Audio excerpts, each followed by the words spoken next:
2024 लोकसभा चुनावों के साथ ओडिशा में विधानसभा चुनाव भी हुए, लेकिन इसके नतीजे लगभग 2.5 दशकों से यहाँ की राजनीति में छाई रहने वाली बीजू जनता दल बीजेडी के लिए विध्वंसकारी साबित हुए।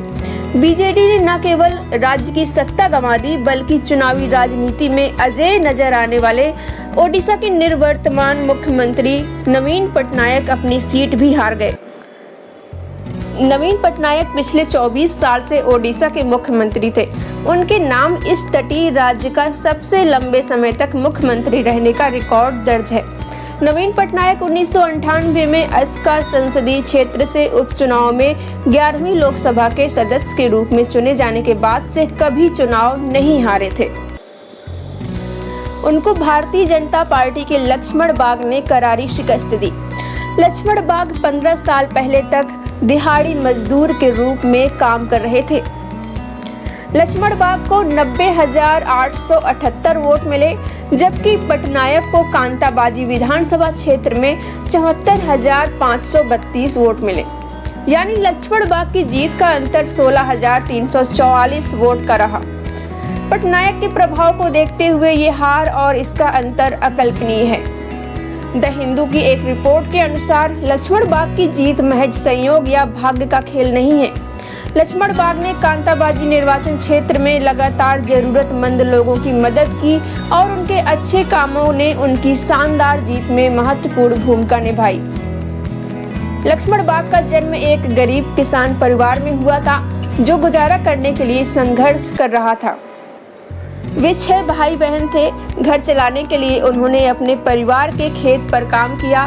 मामूली तनख्वाह पर एक ट्रक ड्राइवर के लिए खलासी यानी हेल्पर का काम किया।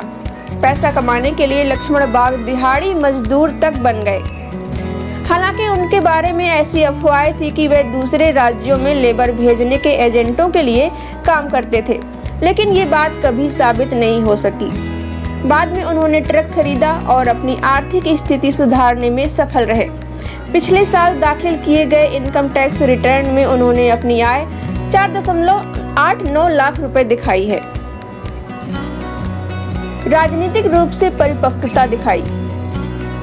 लक्ष्मण बाग ने राजनीति में पहला कदम 2014 के विधानसभा चुनाव में रखा, तब वे तीसरे स्थान पर रहे। 2019 के विधानसभा चुनाव में वो महज 128 वोटों से हार गए। पटनायक की उम्मीदवारी की घोषणा करने से बहुत पहले भाजपा उम्मीदवार ने पहले ही जमीनी कार्य कर लिया था और लगभग हर गांव का दौरा किया था, जिससे उन्हें फायदा हुआ। 48 वर्षीय लक्ष्मण बाग की जीत सिर्फ एक चुनावी उलटफेर से कहीं अधिक थी। लक्ष्मण बाग ने बीजू जनता दल सरकार द्वारा लागू रोजगार सृजन कार्यक्रमों के अप्रभावी होने पर जोरदार बहस छेड़ी। कांताबाजी से सीएम के नामांकन ने श्रमिक प्रवासन मामले को और तूल दे दिया।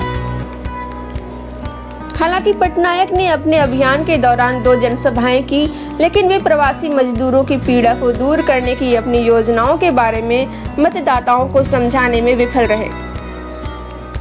बता दें, कांताबाजी को लेबर मार्केट के रूप में जाना जाता है, जहां ईंट भट्टा चलाने वाले अपेक्षाकृत कम मजदूरी पर मजदूरों को काम पर रखते हैं।